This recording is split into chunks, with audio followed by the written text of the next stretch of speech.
शंकर शिक्षायतन वैदिक शोध संस्थान नई दिल्ली के द्वारा आचार्य विद्यावाचस्पति मधुसूदन ओझा जी के वैदिक विज्ञान वाङ्मय में से इंद्र विजय शीर्षक में कोई विद्या प्रसंग अंश है। उस अंश पर मुझे अपने विचार प्रस्तुत करने का अवसर दिया गया है।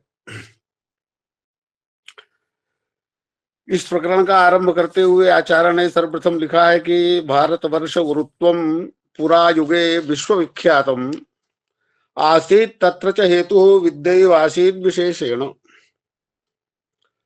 प्राचीन काल में भारतवर्ष का गुरुत्व विश्वविख्यात था और इस गुरुत्व के आधार में विशेषेण हेतु विद्या एव आसीत्, एवकार किया है और विशेषण भी लगाया।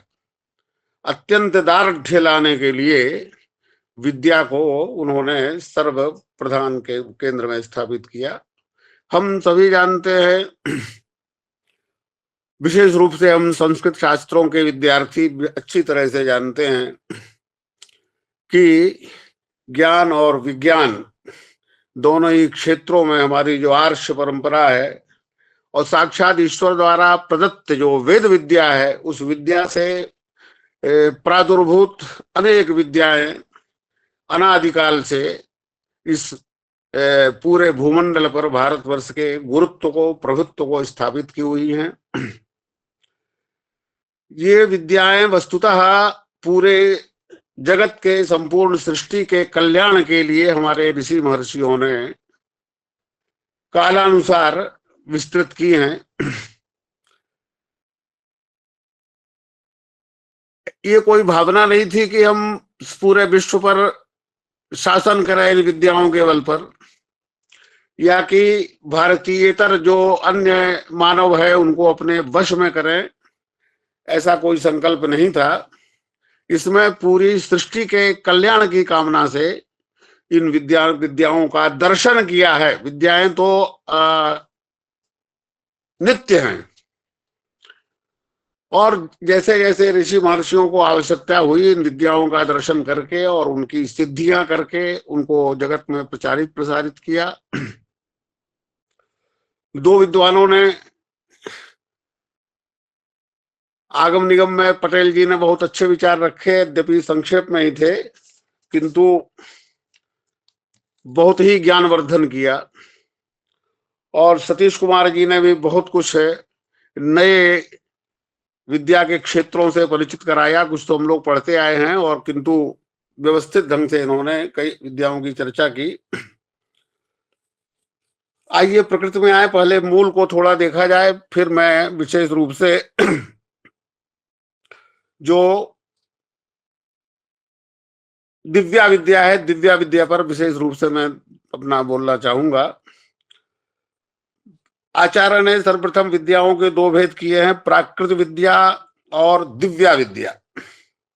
प्राकृत विद्या लौकिक विज्ञानम पार्थिवार्थ विषयम यत्, पार्थिव अर्थ विषयक जो लौकिक ज्ञान है उसको प्राकृत विद्या का नाम दिया है। और दिव्या विद्या वैदिकम ज्ञानम सूर्य रस विषयम। अब सूर्य रस विषयम एक शब्द विशेष है, इस पर मैं विचार करता रहा तो अंततः यही आया कि ब्रह्मानंद जिसके द्वारा प्राप्त हो, सूर्य ब्रह्मवाचक मान लेंगे और रस को आनंद मान लेंगे, तो जिससे परमार्थ मुक्ति की प्राप्ति हो, लौकिक जीवन यात्रा को अच्छी तरह से परिपूर्ण करते हुए जो परम प्राप्तव्य है वहां तक जो विद्या ले जाए वो दिव्या विद्या है। और फिर प्राकृत विद्या के दो भेद किए, निगम और आगम के भेद से। और इस प्राकृत विद्या के दोनों भेदों पर आचार्यों ने संक्षेप में ही लेकिन बहुत कुछ ज्ञान अर्जित करके हम लोगों को परिचित कराया। और जो दिव्या विद्या है उस पर आचार्य ने हमारे इस प्रसंग में विस्तार से वर्णन किया है, मैं संक्षेप में कहना चाहूंगा।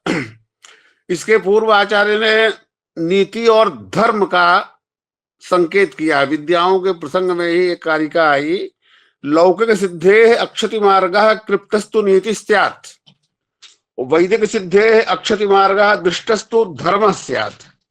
लौकिक सिद्धि का अक्षति मार्ग जो है वो नीति है, और वैदिक सिद्धि का जो अक्षत मार्ग है वो धर्म है। वस्तुतः नीति और धर्म को पृथक करना बड़ा कठिन है। नीति में धर्म अनुस्यूत है, धर्म रहित नीति संभव ही नहीं है। और वस्तुतः तो कहा जाए तो नीति धर्म का ही एक पक्ष विशेष है। लौकिक व्यवहार की पूर्ति के लिए धर्म से नियंत्रित जो व्यवहार है उसको नीति कहा जा सकता है। अस्तु, इन दोनों की चर्चा का तात्पर्य ये है कि धर्म, वैदिक सिद्धि के अक्षरी मार्ग को धर्म कहते हैं। हम भारतीय सभी कार्य धर्म को आगे करके करने के परंपरा हमारी रही है, और सभी शास्त्रों का, सभी कर्मों का प्रयोजन भी हमारा अंततः पुरुषार्थ चतुष्टय की सिद्धि ही रहा है। तो धर्म नियंत्रित अर्थ काम का सेवन करते हुए अंततः परम पुरुषार्थ तक ले जाने के लिए हमारी ये सभी विद्याएं हैं। परम पुरुषार्थ मोक्ष इसको कहते हैं, मुक्ति कहते हैं, क्योंकि जगत को दुखमय माना गया है। कितनी भी विद्याएं अर्जित कर दीजिए, कुछ भी कर लीजिए, अंततः पूर्णता जगत में नहीं है। जगत के सभी व्यवहारों को, पूरे जगत का ज्ञान करने के बाद इस जगत नियंता तक जब तक हमारी गति नहीं होगी तब तक ये विद्याओं का पूर्ण फल प्राप्त नहीं माना जाएगा। अस्तु, प्रकृति विषय में निगम विद्या के भेद किए 64, नहीं, आगम विद्या के 120 और नैगम विद्या के 18। नैगम विद्या तत्र मुख्यतया 18 प्रथिताः, आगम विद्या 20% सर्व विद्यानां 200 संख्या अवान्तर भेदास्तु बहवः स्युः। दिव्या विद्या के 64 भेद, नैगम विद्या के 18 भेद और आगम विद्या के 120 भेद। तो निगम और आगम पर चर्चा हो चुकी है। इनके भेदों की गणना, निगम विद्या के कौन कौन 18 भेद है उनको आचार्य ने गिनाया है। वेदाथो वेदा वेदांगानि तथोक्तरांगानि चत्वारश्चत्वारः षट्चत्वारीति नैगम श्रेणी, उस ज्योतिष शास्त्र की चर्चा कर दी है। और आगम विद्या के 120 भेद बताए हुए हैं। आगम विद्या सोढ़ा, पहले सोढ़ा सिद्धांत संहिता कल्पः, यामल डामल तंत्राण्येषां भेदाश्च बहवः स्युः, षट्कल्पः सिद्धान्ताश्चतुर्दशाष्टादशे सांगतिकाः, तंत्राणि चतुष्षष्टि, यामल दशकम च डामरा अष्टौ इत्यादि जो यंत्र तंत्र मंत्र की विद्याएं हैं वो आगम विद्याओं में परिगणित की गई हैं। इसके अनंतर आचार्य ने दिव्या विद्याएं जो 64 प्रकार की हैं उनका विस्तार से विवेचन किया है, सोदाहरण विवेचन किया है। और सर्वप्रथम में कहा, एताः प्राकृत विद्या अद्भुत विद्यास्तु सन्ति तद्भिन्नाः, आत्मबलादुत्पन्नास्ताभ्यो भारत शिरोत्युच्चम। ये प्राकृतिक विद्याएं हैं और इनसे भिन्न अद्भुत विद्याएं हैं जो आत्मबल से उत्पन्न होती हैं। इन विद्याओं को बाह्य तंत्र, यंत्र और मंत्र इससे नहीं प्राप्त किया जा सकता, साक्षात आत्मा के द्वारा, आत्मा को संयमित करके और आगे विस्तार से है तो ये प्राप्त की जाती हैं। और ये दिव्य ज्ञान है, योग सिद्धियां हैं। इनके प्रधानतया 4 विभाग, विस्तार से वर्णन है किंतु 4 विभाग किए गए हैं।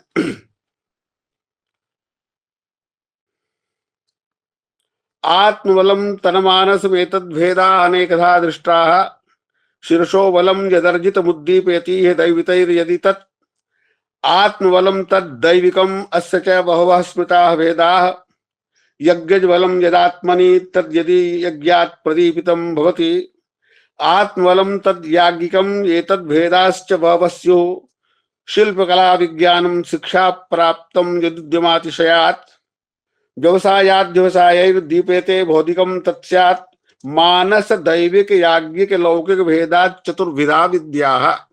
मानस दैविक याज्ञिक भौतिक भेदात चतुर्विधा विद्या प्रत्येकम षोडशधा तत यह विद्या चतुष्षष्टि। ये 4 विद्याएं 16-16 प्रकार की होकर 64 प्रकार की हो जाती हैं। और भारतवर्षीय आर्यैः एताः चतुष्षष्टि विद्या प्रथमं दृष्टा तस्मात् जातो गुरुवस्त एव आसन्। सर्वप्रथम इन विद्याओं का दर्शन भारतीय महर्षियों ने किया और इन विद्याओं के बल पर ही विश्व गुरु बने थे। विश्व कल्याण की भावना से वो गुरु बने थे। अब इन विद्याओं के जो 64 भेद हैं, इनका सामान्य रूप से विवेचन आचार्य ने किया है, सोदाहरण विवेचन किया है। मन संयमाद योग बल सिद्धया अष्टौ। मन के संयम से 8 प्रकार की योग बल सिद्धियां प्राप्त होती हैं।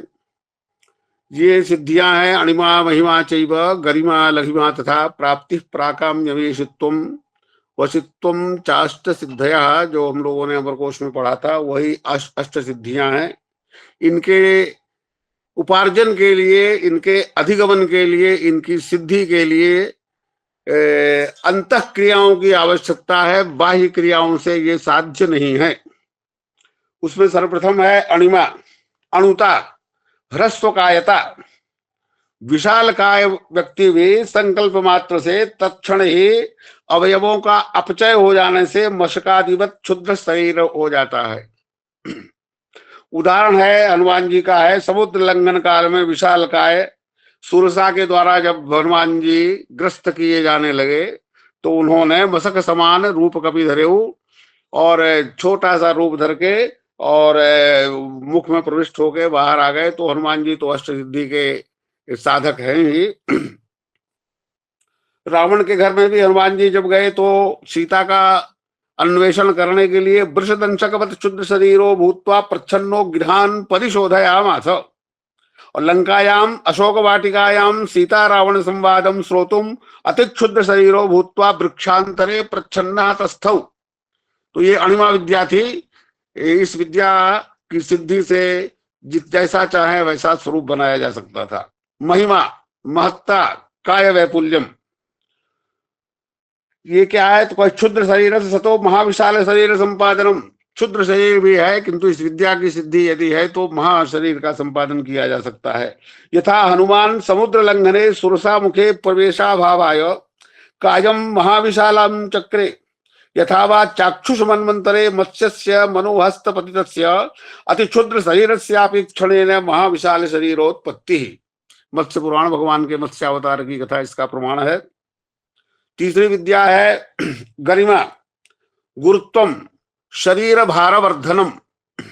यथा भीम, महाभारत का आख्यान है, निषद पर्वत पर भीम महाराज जा रहे थे और हनुमान जी ने उनके दर्प का भंग करने के लिए बलाभिमानम नाशयितुम भगवान हनुमान मध्य मार्गम पतितेन शरीर गुरुत्वम हनुमता प्रवर्धितम शरीरम जराग्रस्त क्षुद्रकायोपि कपि अनेन भीमेन उत्थापितुम अशक्य अभवत। उनकी पूंछ को भी भगवान वो भीम महाराज नहीं हिला पाए। तो ये गरिमा विद्या का प्रभाव था। रावण की सभा में अंगद ने अपना पादारोपण किया था और सभी राक्षस प्रयास किए, बहुत लोगों ने प्रयास किया किंतु उसको स्पंदित भी नहीं कर पाए।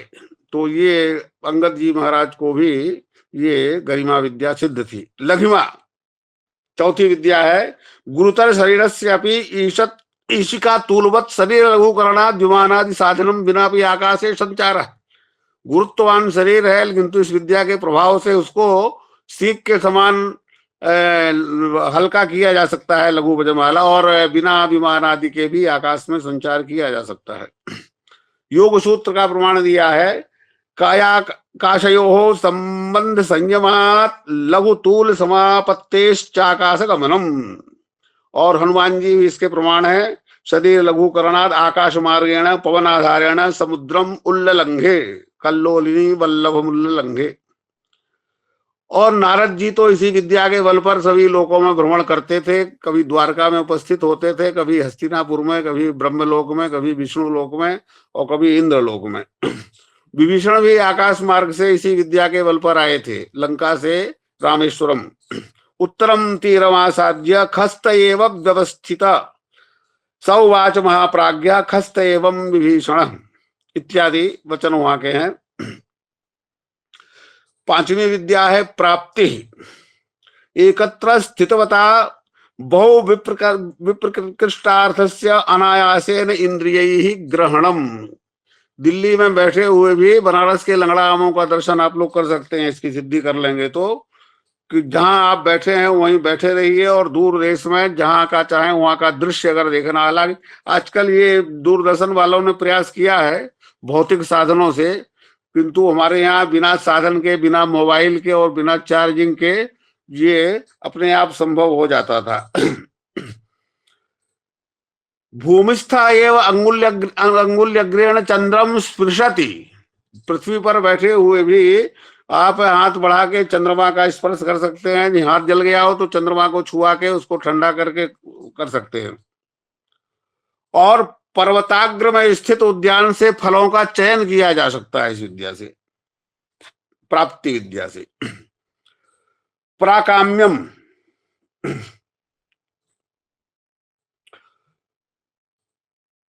पृथ्वी पर रहने वाले हम लोग हैं, भूतल पर हमारी स्थिति है, जल में और वायु में नहीं हो सकती, किंतु इस प्राकाम्य विद्या से भूमो वो भी मज्जति यथोदके मज्जति, पृथ्वी में भी प्रवेश किया जा सकता है। पानी में जैसे डूबा जा सकता है, ऐसे पृथ्वी में भी प्रविष्ट होके आप छिप सकते हैं। शिलाम अपि अनुविशति, शिला में प्रवेश कर सकते हैं।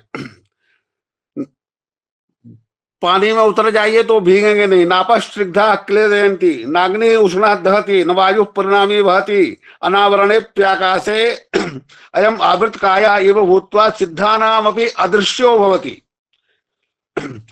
आतपस्थो प्यातप वारणात् छायायामेव भवति अप्रज्वलित गतित्वात् बंदी गृहीतोपि बहिर्भावः। कोई पकड़ के जेल में बंद कर दे, वहां से निकल के बाहर आ जाएंगे।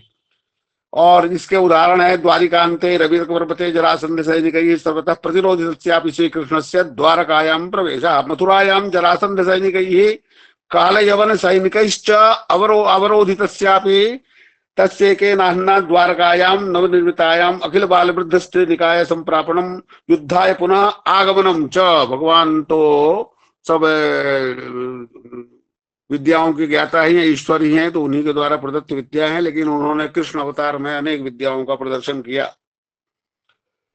और भी अनेक अद्भुत कर्म है। महाभारत में कई आख्यान है, दमयंती का आख्यान है, नल का वर्णन है, नल के बारे में वो सखी बता रही है, वहां का आख्यान यहाँ दिया हुआ है। ईशित्वम, अलौकिक कर्म करणे सामर्थ्य लाभ।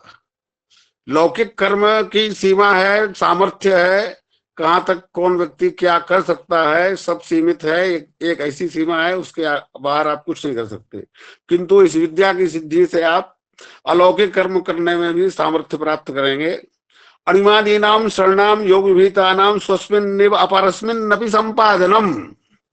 इस विद्या को सिद्ध कर दीजिए तो आपके पास जो सिद्धियां हैं वो जिसको चाहे उसको आप प्रदान कर सकते हैं। केवल आप इच्छा कर लें कि इन विद्याओं का ज्ञाता ये मेरा शिष्य हो जाए, तो वो केवल आपकी इच्छा मात्र से हो जाएगा।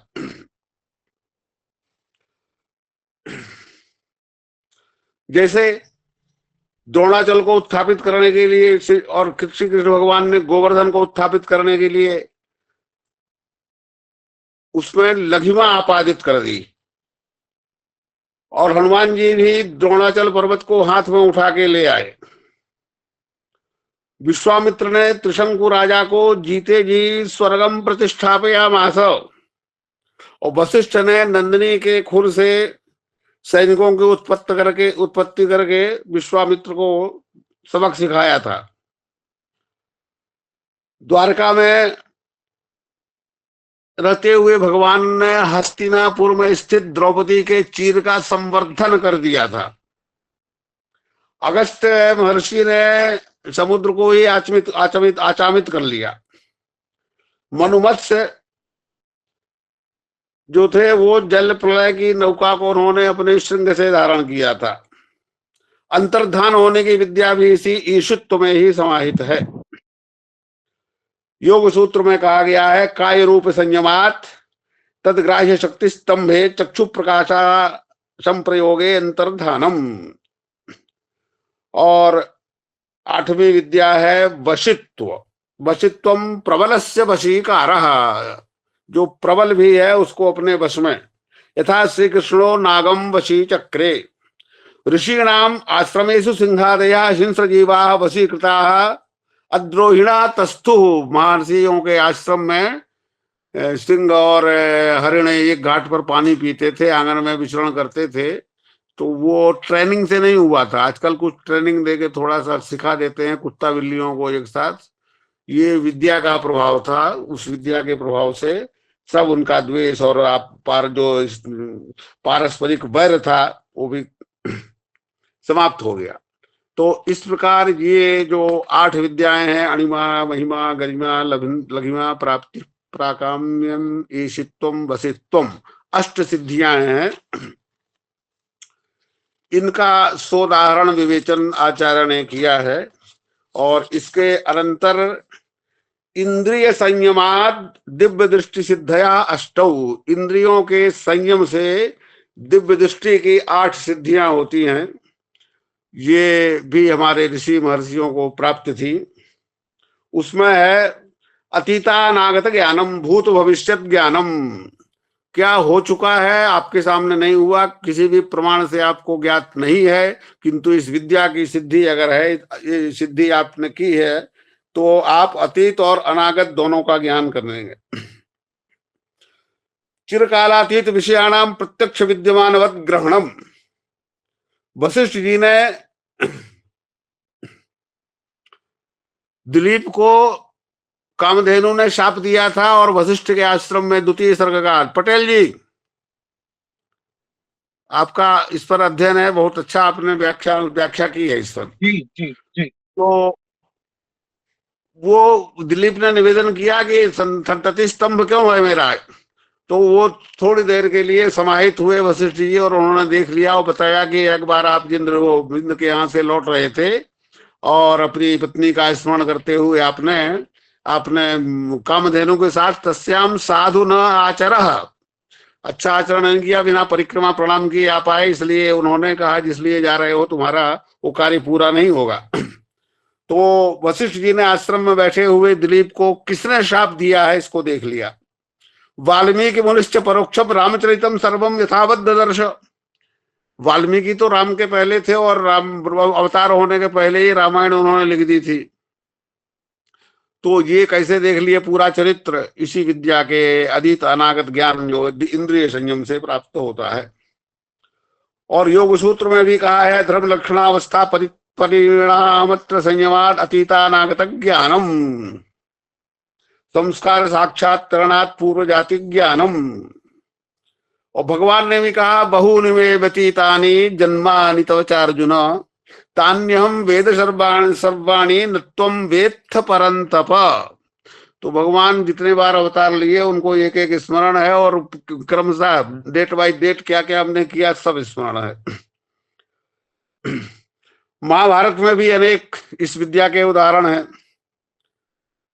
कर्ण और दुर्योधन जन्मांतर में किस योनि में थे। वेद व्यास जी ने आदि पर्व में सब व्याख्यान कर दिया है कि ये कौन कौन लोग हैं, इस समय तत्त नामों से आविर्भूत हुए हैं, किंतु ये पहले क्या थे। सुखदेव जी पूर्व जन्म में सुख पक्षित थे, और भविष्य ज्ञान भी इससे होता है। शल्लग्राम में कल की अवतार होगा, भविष्य पुराण पूरा हमारा है, तो वो तो अभी होने वाला है, लेकिन किसने लिख दिया उसको, किस विद्या के बल पर, कैसे देख लिया। तो ये निश्चित है कि व्यास जी को इन सब विद्याओं की सिद्धि थी, इसीलिए उन्होंने लिख दिया कि कल की अवतार कब होगा। शूद्राश्च ब्राह्मणाचारा ब्राह्मणा सूत्र वृत्तया इत्येवमादयः कलिधर्मो भविष्यतः पुराणे प्रदर्शिता। और सूर्य चंद्र में ग्रहण लगेगा इत्यादि इत्यादि काल ज्ञान भी इसी में सन्निहित हो जाता है। ज्योतिष शास्त्र भी इसी विद्या के अंतर्गत है। इस विद्या से कब हमको प्रस्थान करना है भूलोक से, और दूसरा कब जाएगा, इसका पता भी लगा लेते थे लोग, और दिन आने पर उस दिन समाहित होकर बैठ जाते थे और शरीर त्याग देते थे। तो ये प्रथम विद्या है अतीत अनागत ज्ञान, जो कि इंद्रिय संयम से प्राप्त होती है। दूसरी है दूरातिक्रांत दर्शन श्रवणम। दूर और अतिक्रांत, बहुत दूर कोई भी पदार्थ रखा हुआ है या कोई वार्ता हो रही है, दिल्ली में आप लोग बात कर रहे हैं, मैं भी इस विद्या की सिद्धि करके और बिना इस यंत्र की सहायता से, ये विद्या होती तो हम लोगों को इसकी आवश्यकता नहीं पड़ती। जो ये मोबाइल है, इतना झंझट लगा हुआ है।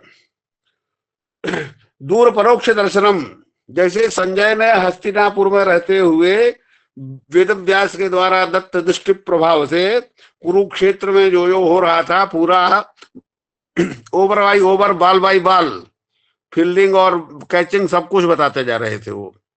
आजकल ये मैच का प्रसारण होता है तो उसमें तो इसके माध्यम से बताते हैं, लेकिन इस विद्या के प्रभाव से संजय जी बिल्कुल एक एक दृश्य दिखा रहे थे धृतराज महाराज को।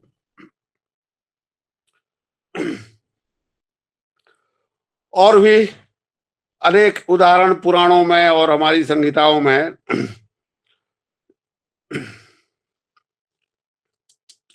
भगवान श्री कृष्ण द्वारिका में स्थित थे, लेकिन हस्तिनापुर में स्थित द्रौपदी का चीरहरण हो रहा था, दुशासन कर रहा था, उसको उन्होंने वहीं से बढ़ा दिया इत्यादि। दूरातिक्रांत दर्शन और श्रवण करने का सामर्थ्य जो एक जगह बैठे हुए प्राप्त इस विद्या की सिद्धि से हो जाता है। तीसरी विद्या है सर्वभूत ऋतज्ञानम, सभी प्राणियों के शब्द का ज्ञान। शब्द तो हम सुन लेते हैं लेकिन अर्थ का ज्ञान नहीं होता, क्योंकि हमको शक्ति ज्ञान नहीं है, शब्द ही ज्ञान नहीं है। काक काय काय करता है, काव काव, लेकिन क्या कह रहा है, ये किस अर्थ में उसकी शक्ति है, ये विद्या सिद्ध करने के बाद शब्दार्थ प्रत्ययानाम इतरेतराध्यासात संकरस्तत् प्रतिभाग संयमात सर्वभूत ऋतज्ञानम। युधिष्ठिर और विदुर हमारे ऋषि महर्षि ये पक्षियों के शब्दों को नहीं, उनकी वाक को जानते थे, शब्द और अर्थ दोनों को जानते थे। युधिष्ठिर विदुरादया पक्षी ऋतम जानन्ति स्म, ब्रह्मदत्तस्य काम्पिल्यो राजा पिपीलिका ऋतम जानात स्म। ये और जबरदस्त उदाहरण है। चींटियां भी परस्पर वार्तालाप करती हैं, वो भी सभा करती हैं, विचार करती हैं कि आज क्या काम करना है, और उनकी पारस्परिक जो उनका संभाषण होता है, जो परामर्श होता है, उसको जाना जा सकता है सर्वभूत ऋतक ज्ञानम सिद्धि से। मनोविज्ञानम, मनसा संकल्पन काले शारीर प्राणवायु क्षोभितो विकृतिम आपद्यते।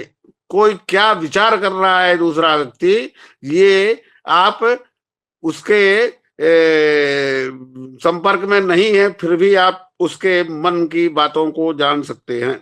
उसका क्रम क्या है पूरा बताया हुआ है, लंबा है, समय भी कम है, इसलिए बहुत समय नहीं लूंगा मैं। है वस्तुतः ये एक एक जो कक्षा में पढ़ाने लायक वस्तु है। व्याख्यानों से तो केवल हम लोग जो है सुख वाक्य पाठ कर लेंगे, इस पर और भी विचार अपेक्षित है, थोड़ा मैं बाद में बताना चाहूंगा। भूगर्भ ज्ञानम, महौषध संस्कृत चक्षुषा, कोई महौषधि है उससे आंखों को संस्कृत करके अधोमुख जाते न भूतलाघस्ता दशहस्त पर्यंतम स्थितानाम भावानाम साक्षात्कार शक्यते कर्तुम। तो आजकल ये जो खोजबीन होती है कि भूगर्भ में क्या है, उसके लिए तो बहुत बड़े यंत्र बना लिए हैं, लेकिन यंत्रों को लगाना और फिर जानना उसकी प्रामाणिकता, और उस समय इस विद्या को सिद्ध करके केवल चक्षु में औषधि लगाइए और देखिए तो कितने नीचे पानी है और कहाँ जो है सुवर्ण गड़ा हुआ है और कहाँ मंदिर के खंभे हैं, वो सब स्वतः प्राप्त हो जाएगा आपको।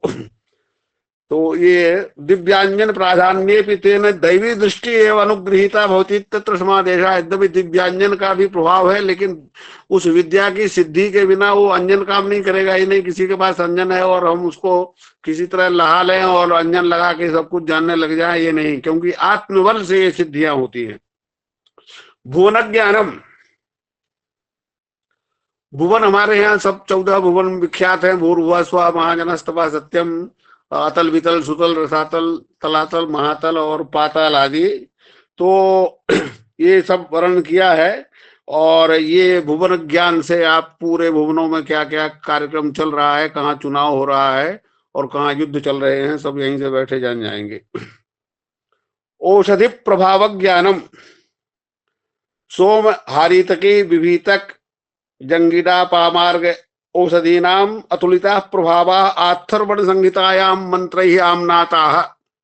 अथर्व संहिता में वो आयुर्वेद का विषय विस्तार से वर्णित है। उनका पूरा प्रभाव उन औषधियों में आए, इसके लिए इस विद्या का अर्जन करना आवश्यक है। मणि मंत्र औषधि पर चर्चा की थी, तो केवल मणि और मंत्र और औषधि मंत्र जब रहेगा तब दोनों का प्रभाव। इसीलिए जो पहले के वैद्य होते थे वो आयुर्वेद का भी ज्ञान रखते थे और तपश्चर्या भी करते थे, विद्याओं की सिद्धि भी करते थे। और ज्यादा सिद्धि कर देने पर हमारे यहाँ के जो साधु संत होते थे वो जलता रहता था उनके यहाँ, उसमें से राख निकाल के दे देते थे सभी रोगों की एक दवा। तो ये विद्या का प्रभाव था। और आठवीं विद्या है तारा ज्योति प्रभाव ज्ञानम। यावत्या हिमा रोचनते रोचनादिवी तासाम एकैकस्या ज्योतिष प्रभाव ग्रहण ऋषीणाम एवं सख्यम। कितने तारे हैं और इनका कितना कितना प्रभाव है, पृथ्वी पर क्या प्रभाव डालते हैं। ज्योतिष वालों ने भी गणना की है, हमारे मन पर भी प्रभाव डालते हैं, शरीर पर। किंतु इस विद्या के ज्ञान से ये नवग्रह के अतिरिक्त जितने ताराएं हैं और जितने भी ज्योति पुंज, आजकल तो वैज्ञानिकों ने बहुत बहुत खोज के रख लिया है, वो सब चाक्षुष ज्ञान उनका है, प्रत्यक्ष किया है। किंतु बस ये पिंड आकाश में है, सूर्य के अतिरिक्त भी बहुत बड़े बड़े सूर्यों का ज्ञान कर लिया है। किंतु इस विद्या के प्रभाव से आप पूरे ब्रह्मांड में जिस ग्रह, जिस तारा, जिसको जानना चाहें वो जान सकते हैं। इस प्रकार ये 8 विद्याएं जो मन की सिद्धि से होती हैं। इसके अनंतर आचार्य ने हृदय संयमात तपोबल सिद्धया अष्टौ, हृदय के संयम से 8 प्रकार की तपोबल सिद्धियां होती हैं, उनका विवेचन किया है। उसमें पहला है देव प्रत्यक्षीकरणम।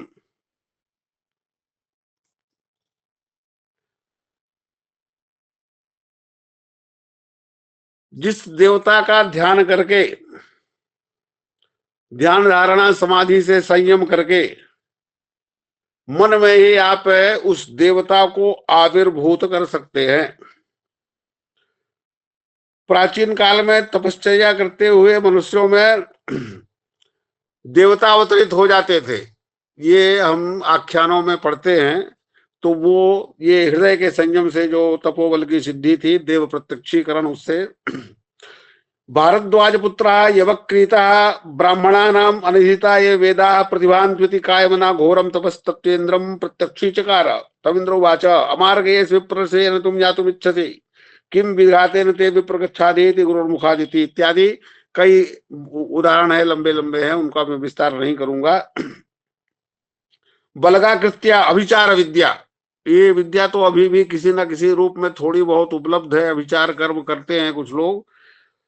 परद्रोहाय पुरा क्रूरा कृत्या पुरुषा स्त्रियो वा तप प्रभावात उत्पाद्यन्ते स्म, दूसरे को नष्ट करने के लिए, अधर्मी को नष्ट करने के लिए अपने तप के प्रभाव से कृत्याएं या पुरुष तप प्रभाव से उत्पन्न किए जाते थे। तो ये अभिचार विद्या थी।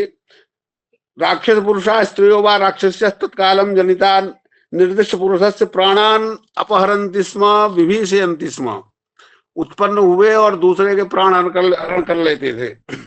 और वो मंत्र बल से, इस विद्या के प्रभाव से ही उत्पन्न किए जाते। भारद्वाज रैभ्य का उदाहरण है, लंबा उदाहरण है, और भी कई अनेक, महाभारत में तो सब और पुराणों में भरे पड़े हैं ऐसे इन विद्याओं के। आत्म प्रयाण दर्शनम, तीसरी विद्या है आत्म प्रयाण दर्शनम। कोई मर रहा है, उसके प्राण निकले तो कहां से निकले, मुख से निकले कि ब्रह्मांड से निकले कि अन्य मार्ग से निकले, इसको देखने का सामर्थ्य इस विद्या से प्राप्त होता था। मूर्छोः शिरः प्रसेदात् ऊर्ध्वम् आकाशे सद्यः उत्क्रमणम् आत्मानं प्रत्यक्षम अनुपश्यति। द्रोण महाराज का सिर उच्छेद हुआ तो वेदव्यास जी ने देख लिया कि इनके प्राण जो है अब ऊर्ध्व देश के लिए गमन कर रहे हैं, प्रत्यक्ष देश लिया। और भी अनेक उदाहरण है कि ये मर चुका है कि नहीं, ये प्रत्यक्ष आत्मा के प्रस्थान का दर्शन। मृत पुरुष दर्शनम चौथी विद्या है। जो जा चुका है उस पुरुष को पुनः दर्शन करा देना। मृतानाम पुरुषाणाम प्रतिकृतय छाया पुरुषा प्रत्यक्षम दर्श्यन्ते। जैसे वेद व्यास जी ने महाभारत में जो मर चुके थे वो सब दिखा दिया, और भगवान ने भी अर्जुन को दिखा दिया कि मैंने पहले ही मया निहिता पूर्व में वेते, सब कुछ पहले ही मार दिया हूं मैं, चिंता मत करो। इस राजा दशरथो विमानस्था पिता तव लक्ष्मणेन सह भ्रात्रा त्वमेनम अभिवादय। वो ऋषि कह रहे हैं भगवान रामचंद्र जी से। विमान शिखरस्थस्य प्रणामम अकरोत पितुः। विमान से लौट रहे हैं लंका से, और दशरथ जी का दर्शन भारद्वाज जी करा रहे हैं, और विमान में है वो भगवान से कह रहे हैं कि आप दर्शन कीजिए अपने पिताजी का। एतस्मिन्नेव काले तो जरत्कारोर महातपा वायु भक्षो निराहारा सुस्यन्नरः आहार मुनि सदस पृथ्वीन सर्वे लम्बमानान अधोमुखान निराहारान कृशान दीनान गढ़ते सूत्राणमिच्छतः इत्यादि पुराणों में भी कई आख्यान हैं जिनमें जो लोग जा चुके हैं उनका प्रत्यक्ष दर्शन कराने का सामर्थ्य होता था। विराट पुरुष दर्शनम, विराट पुरुष भगवान, और उसके दर्शन का भी सामर्थ्य इन सिद्धियों से प्राप्त होता था। गीता में और महाभारत में हम जानते हैं कि भगवान ने अर्जुन को अपना विराट रूप दिखाया था, और देखने का सामर्थ्य अर्जुन दिव्यम ददामि ते चक्षु अर्जुन को प्रदान किया था। दुर्योधन सभा में धृतराष्ट्र को भी दिव्य चक्षु प्रदान करके उनको भी स्वरूप दिखाया था, और अपनी माता जी को अपने मुख के अंदर पूरा ब्रह्मांड का दर्शन कराया था। तो ये विराट पुरुष दर्शन नाम की जो विद्या है। षष्ठी विद्या है माया व्यामोहिनी। माया से दूसरे को व्यामोहित कर देना, इंद्रजाल उसका ही परवर्ती रूप होगा। नारद जी का आख्यान आता है कि उनको विवाह करने की इच्छा हुई तो उनके अभिमान को खंडन करने के लिए कनकल प्रदेशे मायापुरी निर्माणम तत्र सुंदरी स्वयंवर विधानम च, मायापुरी का निर्माण कर दिया और सुंदरियों का विधान कर दिया। पूरा वहां जो है वो स्वयंवर का वर्णन है इत्यादि। माया व्यामोहिनी विद्या से ही संभव होता है। और भी पुराणों के कई उदाहरण हैं जहां लोग इस माया से नाना प्रकार की सृष्टियां करके जो पदार्थ वहां नहीं है उसको भी दिखा देते थे। और रामायण में अनेक, सीता जी को भगवान राम का सिर अर्पित कर दिया, मेघनाथे ने सीता का वध करके सीता का सिर राम को दिखा दिया, और क्या क्या सब इंद्रजालिक विद्याएं थी वो इसी के अंतर्गत है। उसके बाद है उपस्तुति विद्या, इसका नाम दूसरा नाम है रात्रि नामनी। इसके प्रभाव से विलीनम अपहनुतम अज्ञात प्रदेशस्थम अर्थम प्राणिनम वा परिमार्गमाणा तम अनायासेन उपलभन्ते। कोई कहीं छिपा है, विलीन है, अज्ञात प्रदेश में है, कहाँ भाग गया है, इस विद्या के प्रभाव से आप अनायास ही वो कहाँ है ये ज्ञात कर लेंगे। और आकाशवाण्या वा शिशु वाचा वा कर्मांतर व्यापृत मनुष्य वाचा वा प्रकारांतरेण वा तत्स्थानम उपश्रुतम भवति यत्रैष परिवारितव्यो अर्थात स्थितो भवति। आकाशवाणी से या बच्चों की बोली से या कहीं ना कहीं से ये व्यक्त करा दिया जाता था कि अमुक व्यक्ति इस स्थान पर प्रच्छन्न है। देवराज ब्रह्म हत्या के दोष से कहीं जाके और कमलनाल में छिप गए, और शची ने तब अपने इस विद्या के प्रभाव से जान लिया कि मेरे पति देव किस कमल के नाल में कहाँ छिपे बैठे हैं। महाभारत में ये आख्यान आया हुआ है। आठवीं विद्या इस क्रम में है संस्कारोपधानी। ये विद्या बहुत ही आज के लिए आवश्यक है। ये है साविद्या या योगी राजा कस्यचित शिशो मूर्धनि हस्तम निधाय। इस विद्या का साधक जो सिद्ध कर लिया है, किसी भी शिशु के सिर पर हस्त रखकर तस्मिन् सर्वा विद्या प्रबोधान संस्कार विशेषान मंत्र प्रभावेण आधत्ते। महात्मा जी ने शिशु के सिर पर हाथ रख के और अपना विद्या का प्रभाव दिखाया, और वो सभी विद्याओं में प्रबुद्ध हो गया, सभी संस्कारों से संस्कारित हो जाता था। और इसको मंत्र महोदधि में विस्तार से बताया गया है। विद्वत कुल समुद्भूतमष्ट वर्षम शिशुद्वयम् उपवेशते और मूर्धि करौ दत्वा जपेन मनुम वेदांत न्याय संयुक्त्या विवदेते उभावपि यह कौतुकी सा आश्चर्यम विद्याया पश्यतु ध्रुवम। वो आचार्य और जो सिद्ध हैं वो हाथ मात्र रख दे तो सभी विद्याओं में वो शिशु पारंगत हो जाएगा। इस विद्या की सिद्धि आवश्यक है। और ये इतने विश्वविद्यालय जो चल रहे हैं, हजारों और लाखों छात्र इधर उधर भटक रहे हैं, गुरुओं के पास दौड़ रहे हैं, इस विद्या की सिद्धि हो जाए तो सबको सिर पर हाथ रखने मात्र से सब ज्ञाता हो जाएंगे। अन्य भी कई ऐसे इसके प्रयोग हैं। दूरवा की लेखनी से, रोचना से बाला के जिह्वा पर अगर लिख दिया जाए तो 8 वर्ष में वो सभी शास्त्रों का ज्ञाता हो जाता है। इस प्रकार हृदय संयम से ये 8 प्रकार की सिद्धियां प्राप्त होती हैं। और इसके बाद प्राण संयमात दैव सिद्धया अष्टौ। प्राणों के संयमन से 8 प्रकार की दैव सिद्धियां प्राप्त होती हैं। उसमें सर्वप्रथम है कायव्यूह। कायव्यूह है युगपत अनेक शरीर धारण करना, एक काल में ही अनेक शरीरों को प्रत्यक्ष करा देना। और भिन्न शरीरेण अवस्थानम च, किसी रूप में आप हैं और फिर दूसरा रूप धारण करके रावण है और कुंभकर्ण के रूप में अपने को दिखा सकते हैं। जैसे भगवान श्री कृष्ण ने रास लीला में एक ही कृष्ण थे और गोपियां थी अनंत, और सबको कृष्ण प्रिय थे, सभी चाहती थी कि कृष्ण भगवान मेरे साथ ही नृत्य करें। तो भगवान तो सभी विद्याओं के ज्ञाता हैं, जितनी गोपियां उससे एक ज्यादा कृष्ण, एक एक्स्ट्रा बना के रख दिए थे। कोई नई गोपी आई तो उसको तत्काल मिल जाए।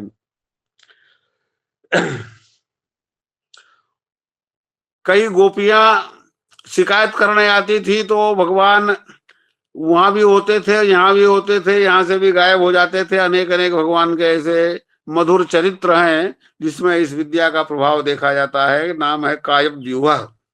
परकाय प्रवेश, ये विद्या भी सुनी हुई है। स्वशरीरम पृथक संस्थाप्य शुद्धेनात्मना शरीरांतरे प्रवेश। अपना शरीर रख दिया कहीं और दूसरे के शरीर में प्रविष्ट हो गए। योग शास्त्र योग सूत्रे बंध कारण शैथिल्यात् प्रचार संवेदनाच्च चित्तस्य पर शरीरावेश, ये योग सूत्र में कहा गया है। यथा शंकराचार्य राज्ञ शरीरे विवेश यथा वा किंदवो नाम मुनि मृग शरीरे प्रविश्य मृग्या सहरे में। शंकराचार्य भगवान का आख्यान है कि उन्होंने मंडन मिश्र की पत्नी से शास्त्रार्थ करने के लिए किसी राजकुमार के शरीर में प्रवेश किया था और वात्स्यायन शास्त्र का पूरा ज्ञान लिया और फिर शास्त्रार्थ किया।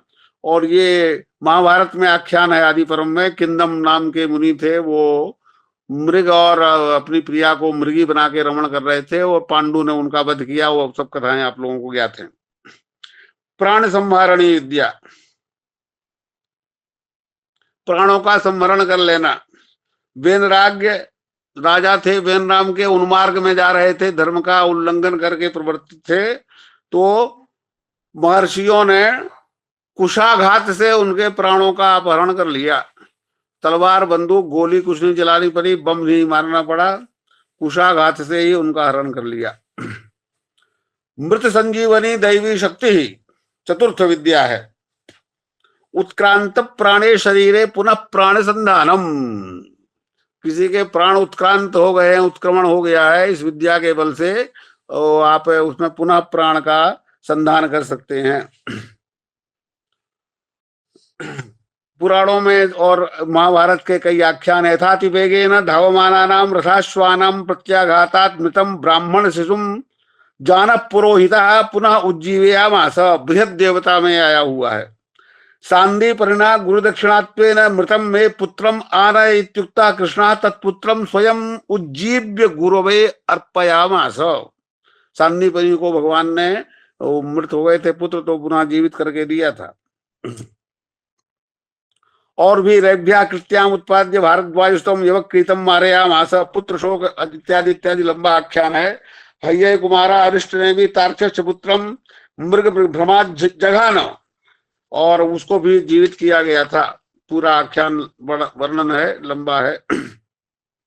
पांचवी विद्या है स्थाणुज्जीवनी। शुष्क तरो पुनः आर्द्री भावात पर्णोदगमनम।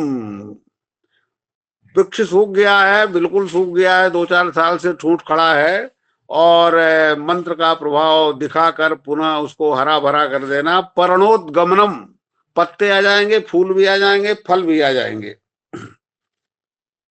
गायत्री मंत्र प्रभावेण अभिमंत्रिता भी अद्भि परिषिक्ता शुष्क तरुस्तम रसम आत्मानं गृहीत्वा पुनः उज्जीवितो भवति। ऐसा आचार्य का कहना है कि गायत्री मंत्र के प्रभाव से अभिमंत्रित जल अगर उस पर छोड़ा जाए तो वो फिर हरा भरा हो जाता है। यथोक्तम यजुर्ब्राह्मणे तम एतत् मुद्दालक आरुणिर्वाजसनेयाय याज्ञवल्क्याय अन्तेवासिने उक्त्वा उवाच ययेतं शुष्के स्थाणौ निषिञ्चेत् जायेरन् शाखा प्ररोहेयुः पलाशानीति। छायाग्रहणी, ये शरीर की छाया को क्यों जा रहा है, उसकी छाया को ग्रहण कर लेंगे तो उस व्यक्ति को भी पकड़ सकते हैं। आगे है आकृति परिवर्तनी। शरीर आकृति अन्न जाति आया, अन्न जातीयता संपादनम। किसी जाति का मनुष्य की आकृति है, उसको पशु की आकृति बना सकते हैं, और इसके कई उदाहरण दिए हैं आचार्यों ने। और 8वीं विद्या है लिंग परिवर्तनी वर्तिनी। लिंग योनि व्यत्यासा। इससे स्त्री पुरुष बन सकती है, पुरुष स्त्री बन सकती है। भगवान शिव उमा के साथ जब थे तो सुद्युम्न को स्त्री बना दिया और इला को पुरुष बना दिया। तो इस प्रकार पुराणों में, महाभारत में, अन्य जगह इन विद्याओं की संस्थिति का वर्णन है। अब अंत में मैं थोड़ा सा निवेदन करना चाहूंगा कि ये विद्याएं थी और बहुत इसके प्रभाव सब थे, हमारे इतिहास पुराणों में भरा पड़ा है। ये विदेशी लोग आए, इन्होंने इनको प्रमाण बिल्कुल अप्रामाणिक मान दिया, इनको बिल्कुल गप घोषित करके वो अपना विज्ञान हमारे ऊपर लाद दिया। और कली का भी प्रभाव है, तो धीरे धीरे ये विद्याएं थी और लुप्त होते होते कहीं कहीं एक एक कण मात्र बची हैं। कुछ तंत्र मंत्र वाले इधर उधर दिखाई देते हैं, वो भी इसका दुरुपयोग भी करते हैं, क्या कर रहे हैं। तो ये आचार्य ने तो पूरी विद्याओं का बड़ा परिश्रम किया है, इसका संग्रह करने ने सब प्रमाण उपस्थापित किया है। तो क्या इसके वाचन मात्र से हम लोग फलभाग हो जाएंगे, प्रयोजन की सिद्धि हो जाएगी, कि इनके पुनः उत्थान का भी प्रयास करना हमारा कर्तव्य है। अध्यक्ष, तो इससे लगता तो है कि बहुत उन्नति हो रही है पूरे भूमंडल में, सब बिल्कुल सुखी हो गए हैं, लेकिन मुझे लगता है कि 50% व्यक्ति रुग्ण हैं, और जो हैं भी वो इतने द्वेष और क्या वैमनस्य सब भरे हुए हैं। भारतीय समाज का भी अभी आपने आलोचन किया होगा ये निर्वाचन के समय, कि परस्पर कटुता, द्वेष और सब बढ़ रहा है। विश्वास पारस्परिक समाप्त हो गया है। समाज का जो आनंद का रस था, जो परस्पर एक साथ समम अजतीति समाजा, एक साथ चलने की जो प्रवृत्ति थी, हम भारतीयों की, सब एक दूसरे के सुख दुख में भागीदार होते थे और अपना स्वार्थ छोड़कर परार्थ में निहित रहते थे। ये सब हमारी जो मूल धार्मिक जो दशविध लक्षण धर्म है, वो भी लगभग लुप्त हो रहा है। और इस परिस्थिति में इन विद्याओं का पारायण करके हमको क्या फल मिलेगा? इनके पुनः उत्थान की ये विद्याएं फिर से जागृत हों और जगत में इनका सदुपयोग हो। लोग रोग से और ईर्ष्या, द्वेष, चिंता और क्या क्या नए नए रोग सब आ रहे हैं, उससे परेशान हैं। तो विश्वविद्यालय तो चारों तरफ नए नए खुल रहे हैं, और हम इन विद्याओं के अध्ययन के लिए प्रवृत्त हो कि ना हो, इसमें कुछ किया। क्योंकि आज जो हमारे शासक है, उनकी ये आकांक्षा है कि भारतवर्ष का जो वैदिक ज्ञान था वो पुनः उज्जीवित हो, और इसके बल पर हम विश्व में आर्थिक दृष्टि से और भौतिक साधनों की दृष्टि से तो हम कौन 5वें नंबर पर आ गए हैं। अब 1 नंबर पर आने के लिए क्या वही सब पर्याप्त है कि इन विद्याओं की आवश्यकता भी है? ये विचार करना भी हम संस्कृतज्ञों का, संस्कृत के विद्यार्थियों का परम कर्तव्य है। विश्वविद्यालयों में अध्ययन हो रहा है, सभी शास्त्र पढ़ाए जा रहे हैं, किंतु उन शास्त्रों में अनुसंधान भी हो रहा है, समाज को हम क्या दे पा रहे हैं?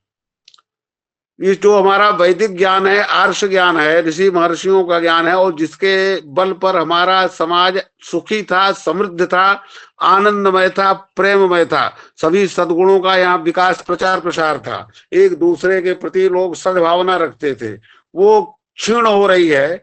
तो क्या हमारे शास्त्र पुनः प्रतिष्ठा में कुछ योगदान कर सकते हैं? ऐसा विचार करना भी हमारा और आपका ही कर्तव्य है। केवल हम इनका पारायण कर लें और ये विद्याएं थी है क्या, इस पर भी तो विचार करना पड़ेगा। जो था वो पुनः प्राप्त किया जा सकता है कि नहीं, इसके लिए पटेल साहब में हम लोग आजकल तो इतना सघन अनुसंधान हो रहा है और यंत्रों को दे दिया गया है, यंत्रों के माध्यम से भी हम पूरी शास्त्रों की जानकारियां जुटा के और ग्रंथ पर ग्रंथ लिखे जा रहे हैं। 2-4 चीजें रोज आ जाती हैं और नया नया क्या क्या अनुसंधान करके आता है, किंतु समाज को उसका फल क्या मिल रहा है ये हम आप नहीं सोचेंगे। और आपकी जो संस्था है इस तरह की, जो वस्तुतः जो समर्पित है इस ज्ञान के प्रति, इस ज्ञान के पुनर्जागरण के प्रति, इसके समुत्थान के लिए, ऐसी जो निर्बंध संस्थाएं हैं जो सर्वकार के बंधन में नहीं है, इन संस्थाओं को कुछ तो उपक्रम आरंभ करना चाहिए।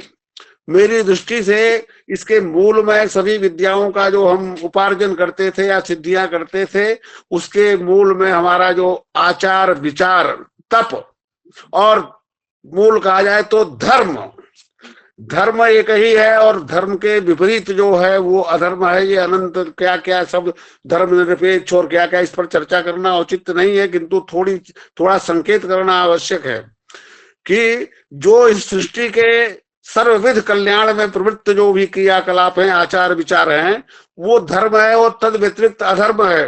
तो वो साक्षात ईश्वर ने सृष्टि बनाई तो उसने जो ज्ञान दिया वही धर्म हो सकता है। किसी योनिज व्यक्ति के द्वारा परिकल्पित एक सीमित नियम आचार विचार, और जो मनुष्य की एक जाति मात्र के लिए, एक समूह मात्र के लिए जिनका कर दिया गया हो, उसको धर्म नहीं कहा जा सकता। वो एक मजहब या रिलीजन या कुछ शब्द से कहा जा सकता है। तो इस प्रकार के जो ये विवाद आज हो रहे हैं, इन विवादों के शमन के लिए, पूरी सृष्टि के कल्याण की कामना से जो हमारे सभी शास्त्र परिभ्रमित हैं, उनका ज्ञान इस समाज को कैसे प्राप्त हो। और वस्तुतः सुख का साधन धर्म है। व्यास जी हाथ उठा के कह रहे हैं कि ऊर्ध्वबाहु विरोचेश, कि एकमात्र धर्म ही जो है वो सुख का, शांति का, परम कल्याण का साधन है। उसके धर्म से नियंत्रित अर्थ काम जब तक नहीं होंगे तब तक है कुछ भी कर लीजिए, कितना भी आप आर्थिक देखिए। हमारे प्राचीन समाज का भी वर्णन हमें साहित्य शास्त्र में मिलता है और भी अनेक पुराणों में मिलता है। तो वो साधनों से उतने संपन्न नहीं थे, लेकिन उनके जीवन में आनंद था, सौहार्द था। और आज वस्तु स्थिति यह है कि सभी हमें जीवन उपयोगी सामग्री उपलब्ध है, किंतु सुख और शांति नहीं है। हर व्यक्ति कहीं ना कहीं से मानसिक तनाव में है। इसमें हमारे शास्त्र क्या योगदान कर सकते हैं? हम समाज को अपने इस ज्ञान, वस्तुतः समाधान यही है, इसके अतिरिक्त कहीं समाधान नहीं है। जो भी आगे बढ़ गए हैं, बड़े बड़े बम बना लिए हैं, वो सब चारों तरफ देख ही रहे हैं, केवल युद्ध हो रहा है। कहीं सौहार्द की, आनंद की कोई ऐसी चर्चा नहीं होती। जो भी सूचनाएं आती हैं वो पूरे विश्व में केवल कष्ट की सूचनाएं आती हैं। इस स्थिति में हमारा ये और परम दायित्व बनता है कि हम इन विद्याओं की सिद्धि तो बड़ी कठिन है, क्योंकि हमारी प्रवृत्तियां हो रही रहती है, सब आत्म संयम से होने वाली हैं। और हम कितने आत्म संयमी हैं, कितने तपस्वी हैं, ये हम जानते हैं अच्छी तरह से। और जब तक इसके लिए उपकरणों से सिद्धियां नहीं होंगी, ये बाह्य उपकरणों से संभव नहीं है। इसके लिए अंतः क्रियाएं आवश्यक हैं। और दीर्घ काल में तो कुछ लोग ऐसा संकल्प हम लें कि कम से कम आचार विचार की शुद्धि हो और ये विद्याएं पूरी। हमारी साहित्य विद्या इस समय पढ़ाई जा रही है चारों तरफ। मैं चूंकि इन विद्याओं में साहित्य विद्या का परिगणन नहीं है, तो वो तो विलक्षण विद्या है, किंतु जो हमारे मूल ग्रंथ हैं उनके पठन पाठन की क्या स्थिति है, इस पर भी विचार करना होगा। केवल कुछ अंश मात्र काव्य का एक आधा सर्ग लगा दिया और कहीं काव्य प्रकाश का एक उल्लास कोई पढ़ाया, दूसरा कोई पढ़ाया, तीसरा कोई पढ़ाया, इस तरह से जिनका संरक्षण भी बड़ा कठिन हो जाएगा। और सब लोग, आप लोग अनुभव कर रहे होंगे कि विस्तार तो हो गया, विश्वविद्यालय खुल गए, बड़े बड़े साधन हो गए, लेकिन जिस तपस्या के साथ इन विद्याओं का संरक्षण हमारे पूर्वजों ने घाट की सीढ़ियों पर बैठ बैठ के और अक्षरशः पदार्थ का विवेचन करके जो शास्त्र हम सुरक्षित रखते थे, वो प्रवृत्ति धीरे धीरे मलिन हो रही है। उसका संरक्षण, उन मूल ग्रंथों का संरक्षण भी हमारा दायित्व है। तो इस प्रकार वो विद्याएं भी सुरक्षित हों, इनका संवर्धन हो और इनका विनियोग समाज के कल्याण में, समाजोपकार में हो, ये मेरी भावना है। सभी लोगों को बहुत बहुत धन्यवाद।